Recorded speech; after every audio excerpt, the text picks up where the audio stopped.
के लिए Israel front से बड़ा खतरा रूस यूक्रेन वॉर जोन में सामने आ गया है, जहां प्रेसिडेंट पुतिन ने बाल्टिक देशों को टारगेट पर ले लिया है, जबकि ट्रंप ने फोन कॉल पर पुतिन से युद्ध को जल्द से जल्द खत्म करने की अपील की। मगर जेलेंस्की के यूरोपीय देशों के समर्थन से लड़ने के प्लान की जानकारी मिलने के बाद पुतिन भड़क गए। क्या ट्रंप की पीस पॉलिसी एटमी युद्ध की सबसे बड़ी वजह बनने जा रही है? यूक्रेन में हो रहे हर एक मिसाइल के धमाके से व्हाइट हाउस में हड़कंप मच रहा है। जितने बम फट रहे हैं प्रेसिडेंट ट्रंप उतना ही तिलमिला रहे हैं, जितने जंगी जेट आग उगल रहे हैं उतना ही कुपित ट्रंप हो रहे हैं। प्रेसिडेंट ट्रंप रूस से भी बात कर रहे हैं, यूक्रेन को भी समझा रहे हैं, मगर ये युद्ध कैसे खत्म होगा इसका सॉल्यूशन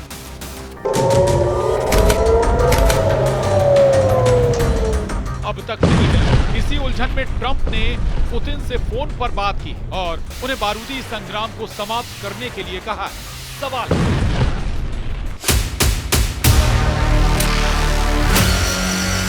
क्या रूस यूक्रेन युद्ध की लाशें देख दहल गए ट्रंप?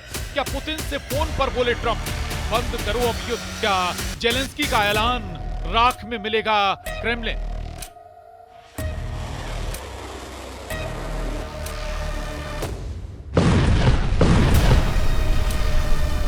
क्या बाल्टिक कंट्री ने की यूक्रेन की पावर डबल? ये वो सवाल हैं जो मिडिल ईस्ट और जंग के मैदान के बीच लगातार उठ रहे हैं। ये युद्ध अमेरिका के बैकअप की वजह से शुरू हुआ, यूक्रेन की गलतियों की वजह से शुरू हुआ, पुतिन के क्रोध की वजह से शुरू हुआ, मगर युद्ध खत्म किस शर्त पर होगा ये ना तो ट्रंप जानते हैं ना ही पुतिन। लेकिन युद्ध की विभीषिका ने सुपर पावर को सन्न कर दिया। अमेरिका को यूक्रेन में बिछी लाशें, कीव के चलते खंडहर, डोनेस्क का बारूदी ब्यावान, कुर्स्क का नरसंहार, खार्किव की से सनी गलियां देखना अब बर्दाश्त नहीं हो पा रहा। रूस के भीषण हमले से बर्बाद हो चुके यूक्रेन पर ट्रंप तरस खा रहे। पुतिन से युद्ध को फौरन रोकने की गुजारिश ट्रंप ने की। ट्रंप को यूक्रेन की नई पीढ़ी के टोटल सफाए का खौफ खाया जा रहा है। राष्ट्रपति ट्रंप की अपील पर पुतिन कितना गौर करेंगे, इसे ऐसे समझा जा सकता है कि ट्रंप ने अपनी शपथ से पहले युद्ध खत्म करने का दावा किया। फिर उन्होंने युद्ध को खत्म करवाने के लिए टाइमलाइन को कुछ महीने आगे बढ़ा दिया।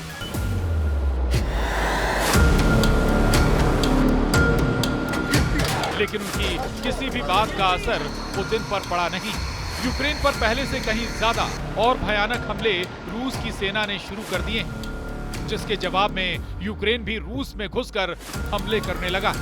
यूक्रेन ने ड्रोन से सोमवार 10 फरवरी की सुबह सुबह दक्षिण पश्चिमी रूस के क्रास्नोदार क्राय पर हमला किया। जेलेंस्की की ड्रोन स्ट्राइक ने क्रास्नोदार क्राय की रिहायशी इमारत को जला डाला। यूक्रेन का आत्मघाती ड्रोन सेंट्रलनी कॉम्प्लेक्स की 19वीं मंजिल पर जाकर फट गया। वहीं क्रास्नोदार क्राय के मेयर एवगेनी नोमोव ने कहा कि ड्रोन को स्थानीय समयानुसार सुबह 2 बजे के आसपास मार गिराया गया। यूक्रेन ने हवाई हमले तेज कर दिए। यूक्रेन को हाल ही में फ्रांस से मिराज 2000 जंगी जेट मिले। यूक्रेन एयरफोर्स को अमेरिका के F-16 जैसे जंगी जेटों के मिलने से बड़ा सपोर्ट मिला। फ्रांस मीडिया के मुताबिक यूक्रेन को मिले मिराज 2000 इलेक्ट्रॉनिक वॉरफेयर की हाईटेक तकनीक से लैस है। इन जेट्स में RDY-2 पल्स डॉपलर रडार लगे, जिसमें हवाई खोज मोड है, जो 130 किलोमीटर की दूरी तक 24 विमानों को ट्रैक करने और उनमें से 4 पर हमला करने की ताकत रखते हैं। यूक्रेन ड्रोन फाइट में रूस पर भारी पड़ रहा है। रूस के जंगी जेटों की काट के तौर पर अब मिराज जैसा आसमानी योद्धा भी पुतिन आर्मी को टक्कर देने लगा। यूक्रेन दावा करता है कि अब तक युद्ध में रूस को उससे कहीं ज्यादा जान माल का नुकसान हुआ है। कीव पोस्ट के मुताबिक 3 साल से चल रही लड़ाई में रूस के 8,50,490 सैनिक मारे जा चुके हैं। यूक्रेन ने युद्ध में अब तक रूस के 10,001 टैंक तबाह करने की जानकारी दी।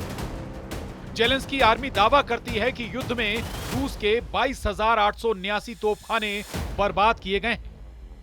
पूरी तरह से बर्बाद हुई बख्तरबंद गाड़ियों की गिनती 20,813 के पार बताई जाती है। यूक्रेन के मुताबिक रूस के 370 जंगी जेट, 331 लड़ाकू हेलीकॉप्टर और 28 बैटलशिप भी युद्ध में ढेर हुए हैं। ये रूस का घाटा है जिसने हमला किया है। डिफेंस मोड में युद्ध लड़ने वाले यूक्रेन की तबाही का लेखा जोखा लगा पाना भी मुश्किल।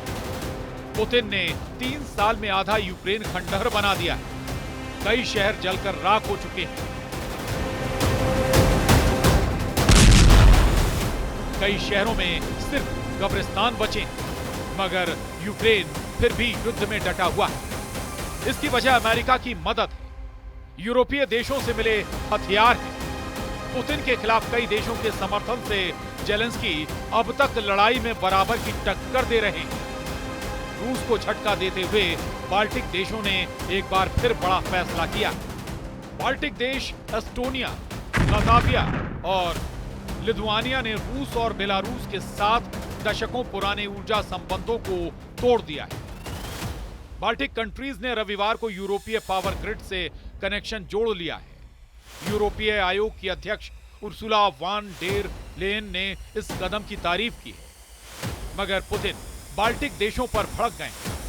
बाल्टिक देशों के फैसले के बाद रूस ने यूक्रेन के सुमी में भीषण हमला शुरू किया।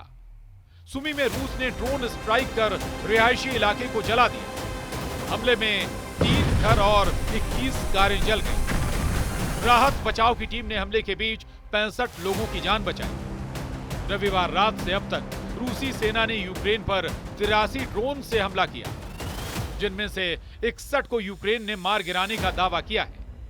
पुतिन आर्मी ने ऐलान किया है कि डोनेस्क रीजन में एक और बस्ती पर रूस ने कब्जा कर लिया है। रूस के रक्षा मंत्रालय ने कहा कि पिछले 24 घंटे में रूसी सैनिकों ने कई फ्रंट से यूक्रेन फोर्स को मार भगाया है। जिन फ्रंट पर यूक्रेन आर्मी पीछे हटी है उनमें खार्किव, अवदिव्का, डोनेस्क, जपोरिजिया और खेरसोन के अहम रणनीतिक पोस्ट भी शामिल हैं। इस लड़ाई में रूस ने अमेरिका के लिए हिमार्स रॉकेट सिस्टम को भी तहस नहस करने का दावा किया है। जंग जब इस भीषण दौर में चल रही है, तब ट्रंप ने पुतिन से फोन पर बात की। इस बातचीत का पूरा ब्यौरा तो ट्रंप ने नहीं दिया, लेकिन जो बातें बताई वो भी खतरनाक हैं। एयरफोर्स वन में दिए इंटरव्यू में ट्रंप से जब पूछा गया कि उन्होंने और पुतिन ने कितनी बार बात की है, इस पर ट्रंप ने कहा, बेहतर होगा कि मैं इस पर ज्यादा कुछ ना कहूं, लेकिन इतना जरूर है कि पुतिन लोगों को मरते नहीं देखना चाहते हैं। मगर क्रेमलिन प्रवक्ता दिमित्री पेस्कोव ने न्यूयॉर्क पोस्ट की रिपोर्ट पर कहा है कि बातचीत के अलग अलग माध्यम हैं। मुझे व्यक्तिगत रूप से पता नहीं है, मैं ना तो इसकी पुष्टि करता हूं और ना ही खंडन कर सकता हूं। यानी ट्रंप की दलीलें पुतिन के आगे काम नहीं आ रही हैं, जबकि ट्रंप पुतिन से मिलकर उन्हें युद्ध रोकने के लिए अब भी समझाने की उम्मीद जता रहे हैं। ट्रंप को सही वक्त का इंतजार है। उधर पुतिन अपने इरादे साफ कर चुके हैं। युद्ध का खात्मा पुतिन की मनमर्जी से होगा, रूस के फायदे वाली शर्तों पर होगा। जेलेंस्की के लिए पुतिन की सभी शर्तें मान पाना नामुमकिन है। वहीं यूरोप के देश भी नहीं चाहते हैं कि जेलेंस्की पुतिन के आगे सरेंडर करें, क्योंकि जैसे ही यूक्रेन सरेंडर करेगा, पुतिन उन तमाम दुश्मनों से हिसाब लेना शुरू करेंगे जिन्होंने अब तक यूक्रेन को युद्ध में हथियार दिए। ऐसे में ट्रंप की कोशिशें रंग लाती हैं या नहीं, बता पाना मुश्किल। ये जरूर साफ है कि हर हाल में यूक्रेन का नुकसान होना है। आपको हमारा ये वीडियो कैसा लगा, हमें कमेंट करके जरूर बताएं। देश और दुनिया की तमाम खबरों को देखने के लिए आप न्यूज़ 18 मध्य प्रदेश छत्तीसगढ़ को सब्सक्राइब और लाइक जरूर करें।